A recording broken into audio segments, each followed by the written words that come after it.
All right, and we're live. I wasn't going to do this. I was going to wait until our 8:30 show tonight, but I received a letter from one of the nurses in the community, and I thought I would read it to you all. It's pretty powerful. I've cried over it a few times, and I just want to thank her for writing it. So the topic for tonight when we go live tonight at 8:30 is the Cannabis Nurse experience with COVID-19.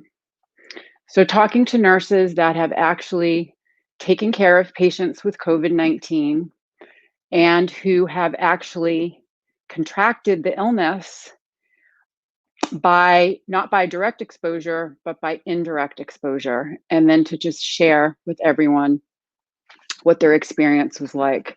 So, the nurse that wrote this letter, I'm going to read the letter to you right now. And then after this, I'm going to go meditate and we'll come back on and we're going to have a live interview with one of the other nurses. So the letter starts off like this. Dear Sherri, my green nurse friends, and to all of my friends and patients in the cannabis community. I know everyone is sick of hearing about COVID-19. I know that the very mention of it can be a very divisive issue at the moment and extremely triggering. I myself wish it would just totally disappear. As far back as last March, I knew as a medical professional that it was going to be a long battle that we would face, but I don't think I could ever have imagined what things would look like today. I have taken care of many COVID patients. I've been at the bedside of both young and old, and the previously healthy and the chronically sick who have died from this. That's the one thing about this virus, it does not discriminate. I have had days when more than one patient has died from it. I have held countless iPads in patients' rooms and talked to family members about their loved one's plan of care, updated them on their statuses, and given them a chance to say their goodbyes via technology. For those who have survived, I have watched them have to battle a long road back to health. I've seen my patients go through physical therapy to try to regain their strength. I've seen previous marathon runners have to go to a skilled nursing facility to obtain long-term care in order to be able to digest food again, to learn how to walk again, to give their bodies a chance to rebuild muscle and strength so they can live again. That's one of the things that the news often neglects when reporting on COVID is what conveniently left off the lips of most politicians, the morbidity of this illness. Most focus on the death rate, and pretty much people I talk to outside of the healthcare aren't really aware that this virus has a death rate 10 times higher than the flu. It's more contagious than the flu. Most don't realize that the years down the line, we will have lost many of the lucky patients who survived their initial infection with COVID to the long-term health complications we're seeing in survivors. We're beginning to see these complications now. I have seen some of my prior patients from the COVID unit come back to the hospital with strokes, heart attacks, and a whole other array of medical problems that they were not at risk for before.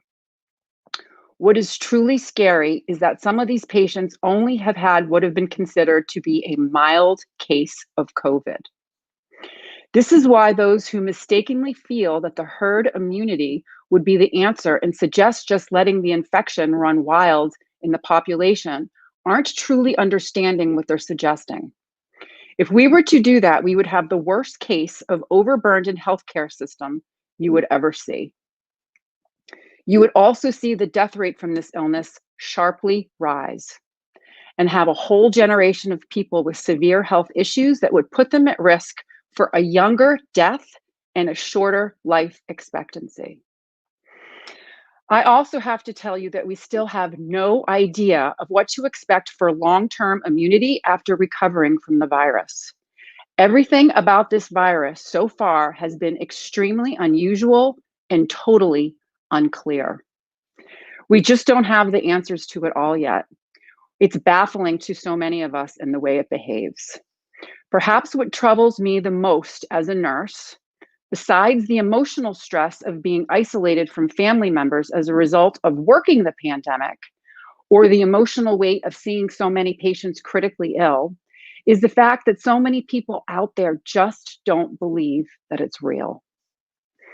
In the 20 years that I've worked in the healthcare, I've never seen so many people collectively refuse to believe what the doctors and nurses are telling them. Next page. This is a long letter. I can't even begin to tell you what it's like to see patients so scared and fighting so hard to breathe for 12 hours at work, and then leave the hospital and hear some less informed individual in front of you in the line of the market screaming, "This is a hoax. You're all sheep for not wearing a mask is right." Or to go on social media and to try to stay connected and have people who you consider friends going on and on and on about conspiracy theories on how doctors and nurses are falsely marketing all the deaths as COVID so they can profit off the death of these patients. Doctors and nurses are profiting off of COVID. That's the worst feeling in the world and is such an insult to the medical professionals who went into caring for patients for the right reason. When you hear and see that stuff as a nurse, you feel that no one is thinking of your patients or their families. It's more than distressing, it's emotionally traumatic for us to hear and read that crap. We have gone from being healthcare heroes in the most trusted profession to liars and what some people are making us out to be is villains. I firmly believe politicians and their decisions to use a medical crisis as a platform for gaining votes, doctors and nurses across the country begged both sides of the aisle to not do that, as we were aware of the dangerous situation it would create, but it all fell on deaf ears. We are all now left in the wake of the disaster those political tactics have created. Our ability to teach the community any safety precautions to prevent this virus from spreading has been totally destroyed by political division and conspiracy theories. It is utterly depressing and demoralizing. What's even worse is now that we are starting to have many doctors and nurses falling ill. As of today, this isn't in the letter, from what I understand, over 1,500 nurses have died. In New England, we've had a couple of relatively quiet months in regards to COVID, and life seems to be returning to normal. Many of our COVID units were empty, and we were seeing less and less of it in the ERs and the ICUs. And then 3 weeks ago, that abruptly changed. We started seeing more and more COVID positive patients returning to the emergency room, and those people were sick. And each week, the number grows. Each week, the number of COVID patients in the hospital seems to be growing, and they seem to be getting sicker and faster than before. The patients are also younger. They have less comorbidity factors, and some of them are us. Some of the patients we are treating are our own colleagues. A couple of weeks ago, several of my coworkers and myself were exposed to the virus outside of work. Aggressive contact tracing seems to point to the evidence that we were exposed in a restaurant setting while picking up some takeout food. From what we understand, there was a person that was in the restaurant dining who had been recently exposed to COVID, was asymptomatic and was tested that day. This person didn't understand that even when you're asymptomatic and have a test, you still have to quarantine yourself for a certain number of days. So they went out to eat with their family and unfortunately spread the virus to several other people who were also picking up their food. Several of my colleagues, some of the restaurant workers, their family members, and myself included. This isn't me, I'm reading a letter from one of my nurses. So all it takes is one symptomatic person who is positive, one asymptomatic person, this is what I want to share, asymptomatic person having no symptoms who is positive, taking off their mask in an enclosed setting. I don't blame this person and I hold no anger. This is what viruses do. This is what they live to do. They spread and they replicate in people no matter how hard you try to contain them. Within several days of picking up that fateful pizza dinner, I started exhibiting symptoms of fatigue and dizziness. I tested for COVID. I was negative. I tested negative for COVID, but was told to isolate at home and take the weekend off from work to rest. A couple of days later, I woke up feeling great. I thought all was well. And then that afternoon, I felt like I had been run over by a train.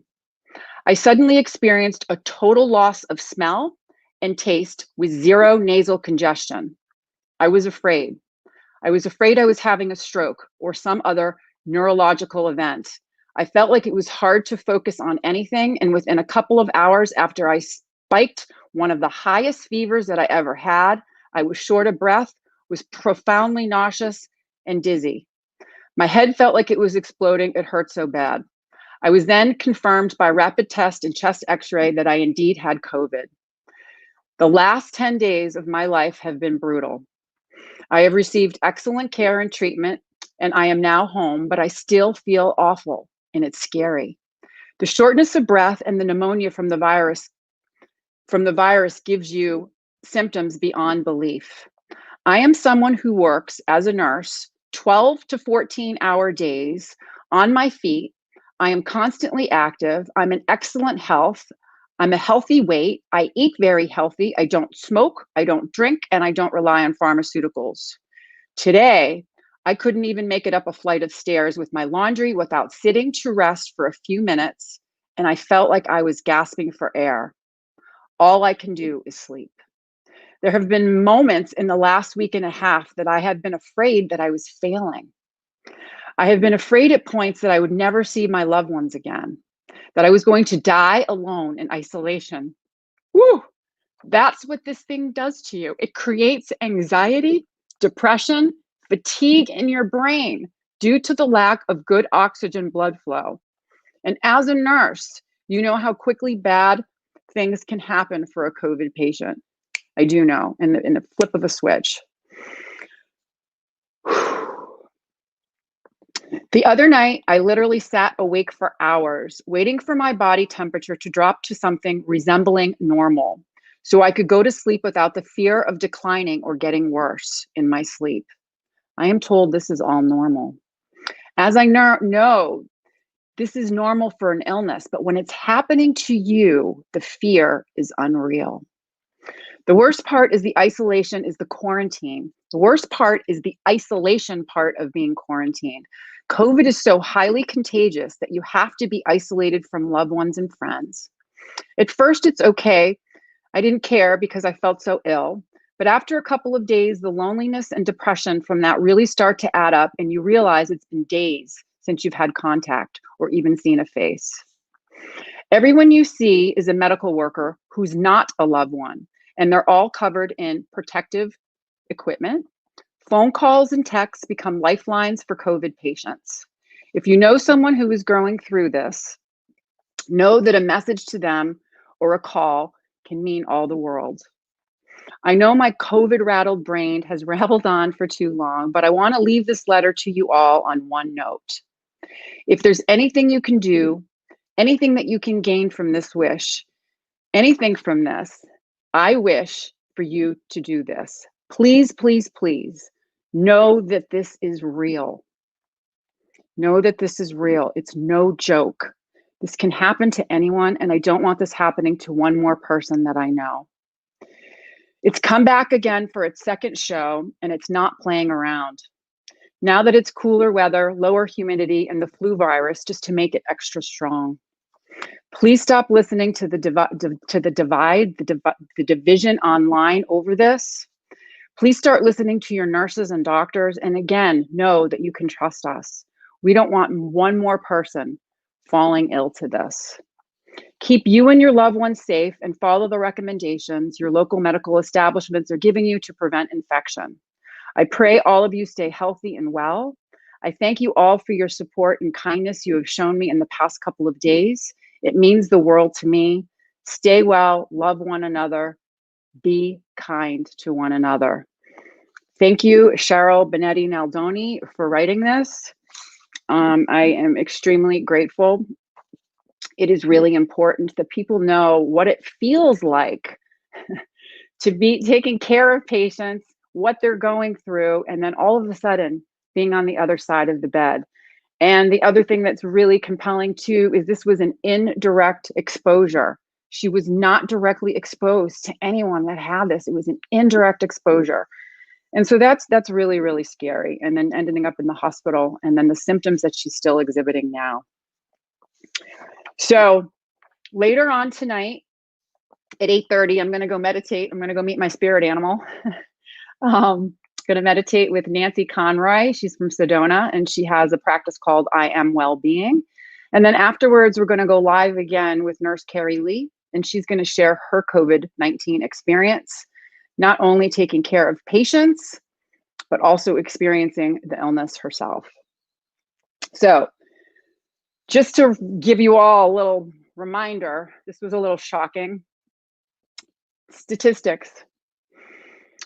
So on December 2nd, Massachusetts confirmed cases over 200,000 cases, 3,000 new cases in one day, and 50 people in Massachusetts died of COVID-19 yesterday. United States confirmed cases over 13 million, 180,000 new cases in one day. And yesterday, over 9,000 people died of COVID-19.